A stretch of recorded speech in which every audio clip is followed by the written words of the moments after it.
Rebecca, can you hear me? I can hear you. Yes, Courtney. Oh my gosh, that was such a panic.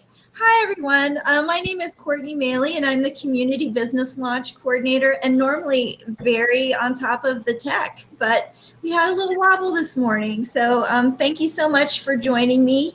And I think we'll go ahead and get started. I'm going to share my screen, so I'll freeze for like half a second, and then everything should be normal. And just a reminder for everyone that we, as stated before, we are recording the meeting. And today we are reviewing eligibility and tips for a strong application and how to apply for the Community Business Launch Grant. To reduce background noise, case in point, you may hear my dog chewing aggressively on something right now. All participants are asked to stay muted during the meeting. If you come unmuted, we may mute you. If you have any questions or comments during the meeting, please use the in-meeting chat, and we will moderate those questions at the end. If you're having trouble hearing the presenter or seeing the presentation, please let us know that in the chat as well. And for those participating by phone, when you have a question, if you can get the host's attention by unmuting yourself and then speaking up during the topic transition or a quiet moment. Let's see. Courtney, was that my part? I think that was your part. So welcome, everyone. And this was the slide where Rebecca did her part, sorry.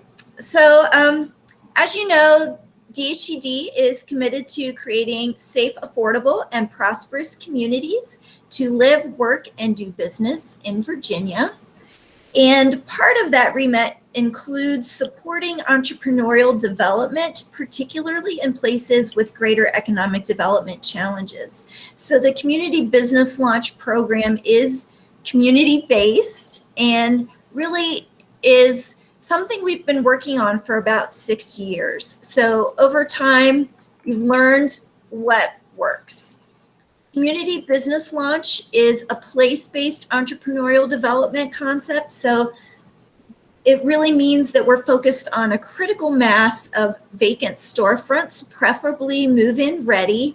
And this past year has created some opportunities through vacancies. COVID-19 has definitely contributed to that. It's not the only reason why we see vacancies on the rise in commercial districts, but it's an extremely important factor. And we want to fill vacancies with startup ventures or expansions, so it's for new and existing businesses, but focused on businesses that meet a market-based need in your community. And you'll know what that is based on an analysis of the market. So entrepreneurs, creatives, and small businesses that fit those market needs will go through a training process. So the business planning courses, it might be 6 to 10 weeks, depending on what you have planned. Ultimately, that's going to culminate in an idea pitch to a panel of judges. So there'll be a competition, your own mini Shark Tank, and then pitch winners will receive cash prizes as well as in-kind prizes and support to kickstart their new venture or expansion in one of those priority vacant storefronts. This is a map of previous grantees just to see how previous grantees have been distributed across the state. And I wanted to include a couple of quotes from entrepreneurs and communities that have been through the process in the past, just to give you a sense of what they're gaining from it. So the entrepreneurs, part of the value of being part of a cohort is that they can lean on one another and share experiences. It's a bonding process going through the classes and the pitch, but also starting up that business or expanding into the commercial district. Having a group of them co-located together really helps them support one another. And then for the communities, especially if you're doing this for the first time, going through the process, even of applying, starts to build building blocks for the future for building that entrepreneurial ecosystem. Our results to date are 128 new or expanded businesses, more than 200 full-time jobs created, and $2.3 million in private investment. And this is results to date as of 2019. So the 2020 numbers are not included, primarily because the 2020 cohort of CBL grantees got off to a slow start. So March is about the time when business classes begin, and that is about the time that the economy started to wind down and shut down due to COVID-19. So the 2021 cohort of CBL grantees is going to be moving in tandem with the 2020, and hopefully by this time next year we'll see double the effect that we normally would in a single year. Eligible applicants are government entities, economic development organizations, Main Street associations, regional economic development entities, and chambers of commerce. The available funding pool this year is about $180,000, and the maximum award will scale depending on the amount of match that the community can put together. So it could go as high as $90,000 if you're able to match that with $90,000 or more. It can scale back to $45,000 if 25% is the match that the community can put together. Allowable uses for DHCD's share of the funding: administration, outreach to potential business owners, and that can actually be a cost if you have to dig pretty deep to find entrepreneurs that are working in the business types that you're looking for. You might have to do an extensive Etsy search. You might have to do a lot of talking with people in your community to find out who's doing something in their garage or basement that's really not on the radar at this time. And up to 30% of DHCD funds can be used towards business class training and aftercare mentorship or business counseling. So those two pieces are put in the same pot. We have had some communities that spend a little more on the training and a little less on the counseling. We've had others that spend a little bit less on the training and more on the aftercare. But as long as both of those pieces are included, we see good results. At least 50% of DHCD funds have to go to pitch prizes, so the cash money going to those businesses that are filling a specific business need in a specific vacancy. And then pitch prizes can be used by the entrepreneurs for working capital, rent, property improvements or build outs to the space, equipment investment, inventory investment, wages for new employees, or marketing. So it's pretty comprehensive. And what we expect in terms of input from the grantees: an inventory of move-in ready vacant storefronts. So that's like the critical piece. If you don't have the vacancies, then this might not be the right program for you. On a market analysis of potential business opportunities. So knowing which kinds of businesses are most likely to be successful, that's a really key piece as well.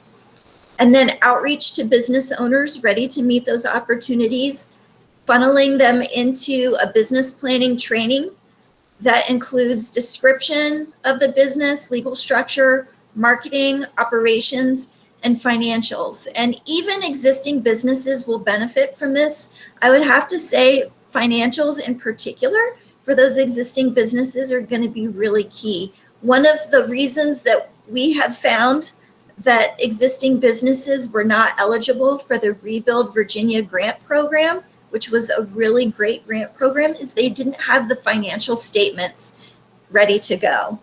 So that's something that I can't stress enough for small businesses, even if they're starting up or existing. And then the pitch competition, an important input for this program, as well as the aftercare. So business retention support, mentoring, and business counseling.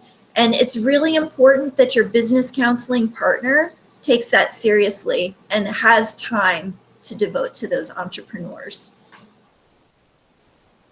Expected outcomes, at least 3 businesses should be opening in your target vacant properties, at least 5 net full-time new jobs, and additional replications to continue filling storefronts. So I have one community I work with pretty regularly, and very healthy commercial district is going to have 10 vacancies in their area by the end of this year, primarily due to COVID-19. So 3 businesses is not going to fill all of their needs. And we want to see that they have replications in mind. So when our funding runs out and this particular iteration of CBL has run its course, are there going to be additional follow-ups to make sure that you're filling those storefronts? And how are you going to fund those second, third, or fourth rounds? The timeline. So as I mentioned before, our 2020 cohort didn't really stick to the timeline, and that is not their fault. So we keep these this deadline series a little bit loose. We'll have grace depending on how the COVID-19 vaccines roll out, how that happens. And generally speaking, the applications are going to open in January. That one we can control, so that's a definite yes. Applications should close in April. In summer, we'll be doing scoring and selection. So again, that's something that DHCD has a fair amount of control over, and that's pretty set. But then when grantees get announced, that's when it starts to fall out of our control a little bit. Who knows what's going to be happening? This year, everything related to COVID-19 took precedence, and those announcements have been delayed. Fall 2021, so after the announcements happen, that's when the contract negotiations begin. After contracts are negotiated, then classes and competitions can start. Conducting the classes, completing the pitch, and then having an award ceremony, getting those ribbons cut, and assisting winners with opening their business. And we want to see those winners be successful. So businesses should be open by September 30th, all things being equal. We say must be open, but we are very cognizant at these times this may need to be flexible. Key application elements. So you see a map here of downtown Whitfield's application. We want to see those vacancies, how they are spaced in relation to one another. So it's ideal that they're within a 5-minute pedestrian walk of one another. That's what we mean by tight clustering, that they're really close to one another. And having your proposed budget and matching together. Marketing plan, that's new this year, that we're really putting an emphasis on having your marketing plan in place. Having a draft class curriculum, your pitch scoring rubric. So we'd like to have a little bit of transparency into the way that winners will be selected. And business retention service plan. So again, this is a little bit new in the application. We want to see how you're planning on supporting entrepreneurs for the long term, so that we're not doing ribbon cuttings for the same space over and over again, that they will actually stay in place and be successful.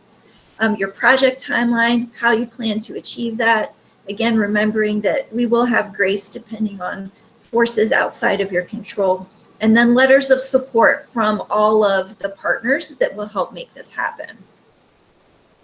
So what's new this year? There are some tweaks to the program based on what we've learned in the past. The details about your inventory. So we actually want to have a little property spec sheet for each of the vacancies that you are proposing to include. And part of the reason for doing that is you're going to have to talk to the property owner to get some of this information. Having the property owners engaged is really key to having a successful business launch program. And then details about the supporting district amenities. So is there streetscaping in place? We want them 5 minutes apart from each other by foot, but is there a sidewalk connecting space A with space B? Is there an existing organization that is monitoring the district itself and providing programming and support, marketing for that district year round? So those are the kinds of supporting amenities that we're thinking about there.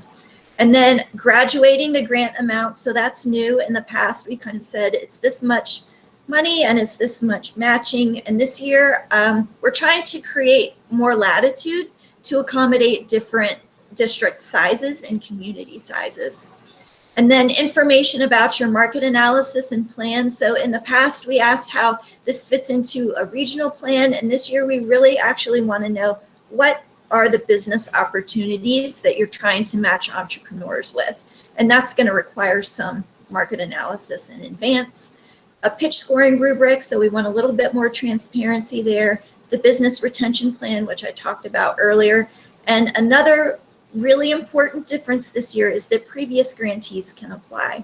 So in the past, we've said, if you've already been through CBL, you know how to do this, you're not eligible. And because of the COVID-19 crisis, we really do want to open this up again to communities that have tried it in the past, because we know that there are vacancies there at no fault of their own.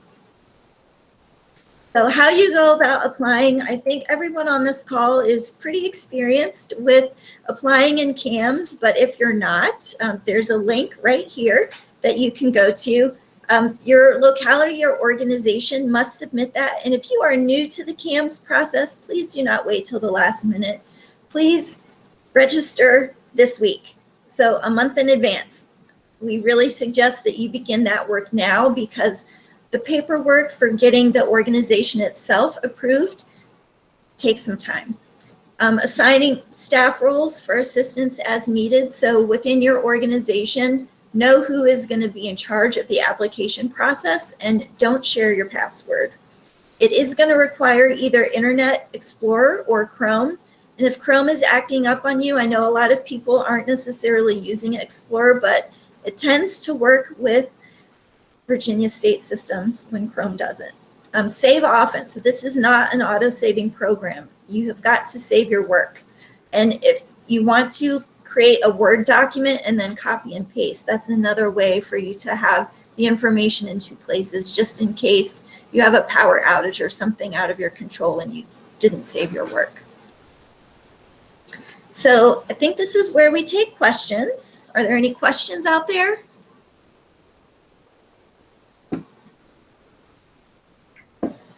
Hey, Courtney, we do have some questions for you. The first is, does it matter if the building is owned by a private individual? It does not matter if the building is owned by a private individual. And is it truly feasible for the brand new designated sites just announced in fall of 2020 applying for this grant? Liz, I'm wondering if you're asking about the newly designated Virginia Main Street communities.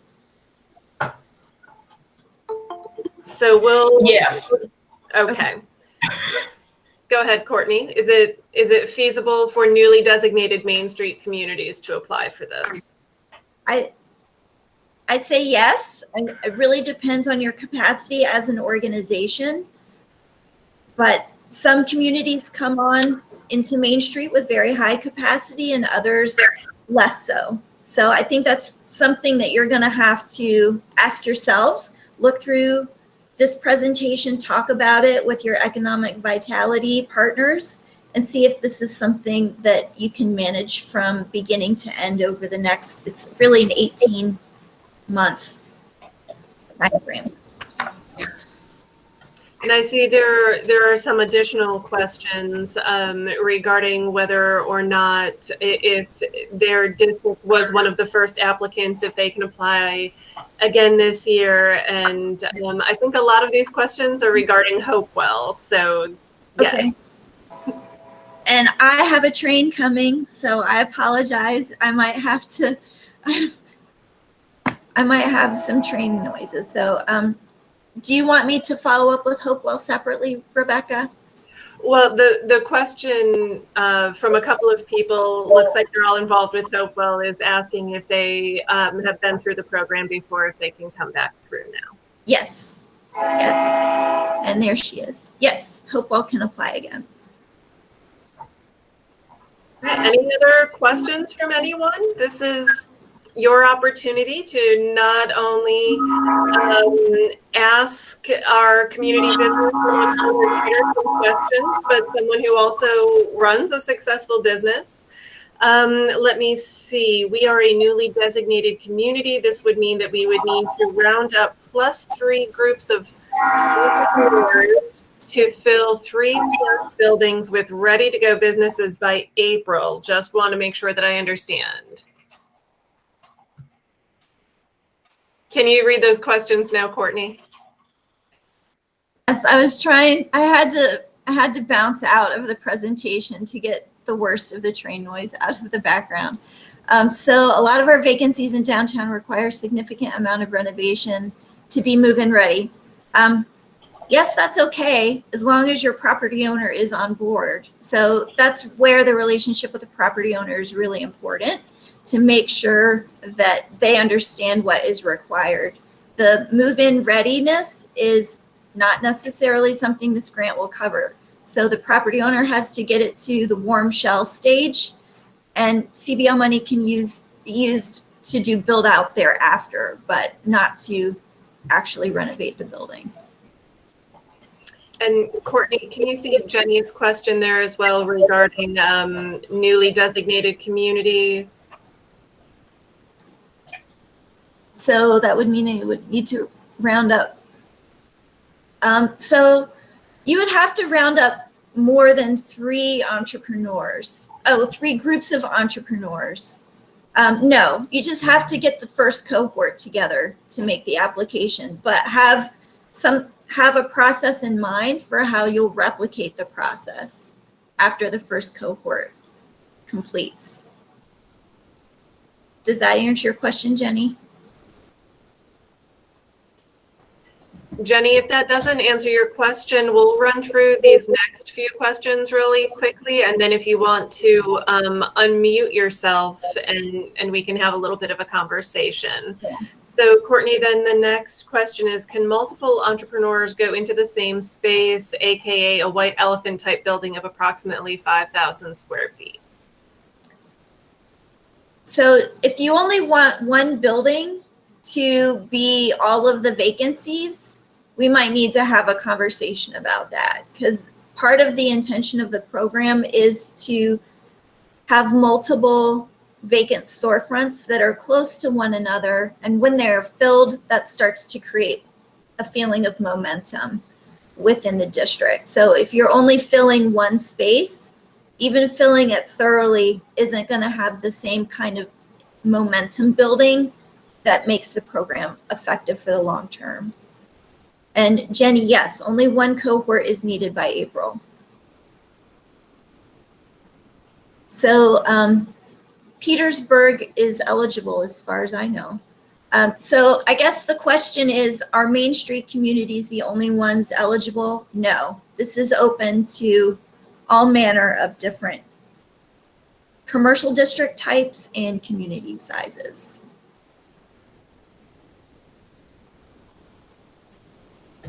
Any other questions? So we're in the process of renovating a couple of businesses downtown. Can we apply to fill those spaces? What is your entity type, Kelvin? So RDA is the River District Association, which is their Main Street organization, and Kelvin works for the city of Danville. Gotcha. Yes, the answer is yes, Danville can apply. So I would note, though, potentially, in an instance like Danville, I believe some communities have continued, even after receiving a CBL grant, to do their own funding rounds and their own CBL as they have local momentum. If that is the case, just be aware that being eligible to reapply and being competitive with other communities who do not have those resources in place may be 2 different things. So especially with the graduated levels this year, but funding being flat, the competitive nature of the application may be increased. Yeah, it will be a very competitive year this year, but please apply, because just doing the application process will get you ready for putting together your own program or shopping it to another potential funder or foundation locally. Courtney, do they need to create a new registration in CAMS if their organization has changed leadership? No. So Heather, you'll just change your name on the organization, but the organization is already in CAMS. We just need to change the point of contact for that. And Jenny wants to know, how do most towns find potential entrepreneurs? I know you mentioned Etsy. Jenny, what community are you in? I think she's Onancock. Onancock, okay. So if you want to answer that question, Courtney, but Jenny, it definitely sounds like y'all have something cooking and we should set up a call. Yeah, so each community is going to be different, but in order to find the widest range of potential entrepreneurs, you have to think differently. It can't just be talking to the people that you already know. So find leaders in communities that you're not typically connected with, church leaders, civic organizations, different cultural groups. Find the leaders in those communities and tell them what kind of entrepreneurs you're looking for so that you can make it a community-wide search for the next big baker in Onancock or whatever it is that you're looking for. So Mary Dance wants to know who in Petersburg she should contact to let them know she has a building. Mary, why don't you email me? So my contact information for everyone, I'm going to type this in. It's Courtney.Mailey, M-A-I-L-E-Y, like Bailey, but with an M, dhcd.virginia.gov. And I'm going to have to give you a couple of suggestions offline.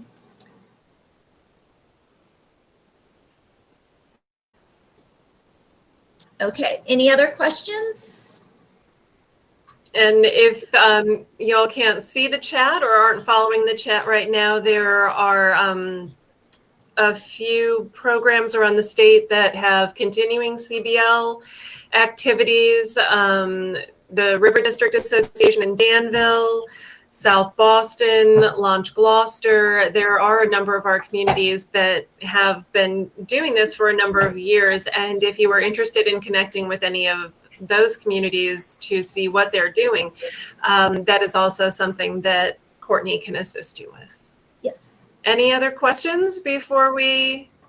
But definitely, if you have more questions, if you want an individual meeting with Courtney, please drop her a line, and we hope to see you at our VITA presentation later this morning. Any last thoughts, Courtney? No, I'm really glad to see so many people are interested in this program. I think that entrepreneurs are going to be essential to the recovery of the Commonwealth in 2021. So thank you for showing interest, and hopefully we can get some work done together. And just for everyone's information, we did record the session and it will be posted at virginiamainstreet.com later this week, so you will be able to access this again. Thank you everyone for joining us and for being great stewards of your communities. Bye.